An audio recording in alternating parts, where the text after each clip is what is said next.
दैनिक आहार है वचन का प्यारा उपहार,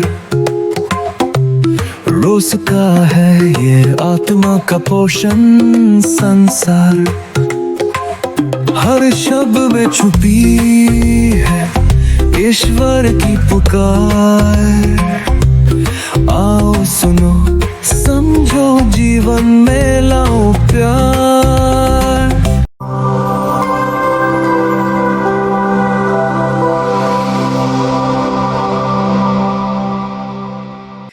दैनिक आहार में आपका स्वागत है। सबों को जय शु।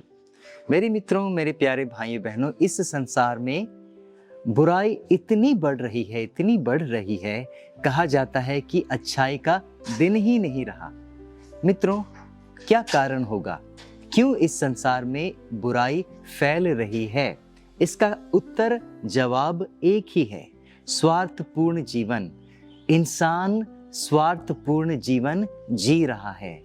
मेरे मित्रों, हमें कभी कभी इस नैसर्गिक जीवन से भी सीखने की ज़रूरत है, इस प्रकृति से कुछ सीखने की ज़रूरत है। और इसीलिए मैं एक छोटा सा उदाहरण देना चाहता हूँ, और वह है नारियल का पेड़। नारियल के पेड़ की उपयोगिता की हम कल्पना नहीं कर सकते। नारियल का पेड़ इतना उपयोगी होता है, चाहे वो उसकी खोल ही क्यों न हो, उसका तना, उसकी पत्ती, उसकी भूसी, उसका खोपरा या पानी ही क्यों न हो, हर चीज़ उपयोग में आती है। लेकिन सबसे सुंदर बात, नारियल का पेड़ की उपयोगिता खुद के लिए नहीं होती, वो संसार के लिए होती है। मेरे मित्रों, प्यारे भाइयों बहनों, जिस दिन संसार यह मंत्र समझ ले, तो संसार की आधी से ज्यादा समस्याएं ही खत्म हो जाएगी।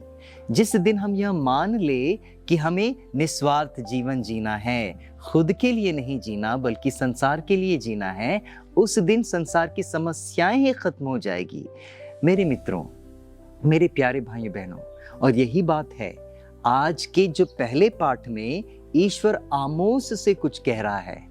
और वो क्या कहता है? आमोस अध्याय 5 पद संख्या 14 वचन कहता है, बुराई नहीं बल्कि भलाई की खोज में लगे रहो, इस प्रकार तुम्हें जीवन प्राप्त होगा और विश्वमंडल का प्रभु ईश्वर तुम्हारे साथ होगा। बुराई से बैर और भलाई से प्रेम रखो, ऐसा प्रभु कहता है। बुराई से बैर और भलाई से प्रेम रखो।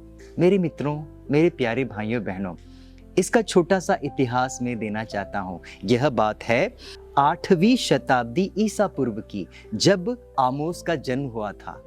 ईश्वर का वचन आमोस के जीवन में आया और ईश्वर ने संदेश वाहक के रूप में आमोस को संसार में भेजा। और आमोस द्वारा क्या कहना चाहता था? ध्यान से सुने। प्रभु का वचन कहता है, अध्याय 5 पद संख्या 24, प्रभु कहते हैं, न्याय नदी की तरह बहनी चाहिए और धार्मिकता कभी न सूखने वाली धारा की तरह।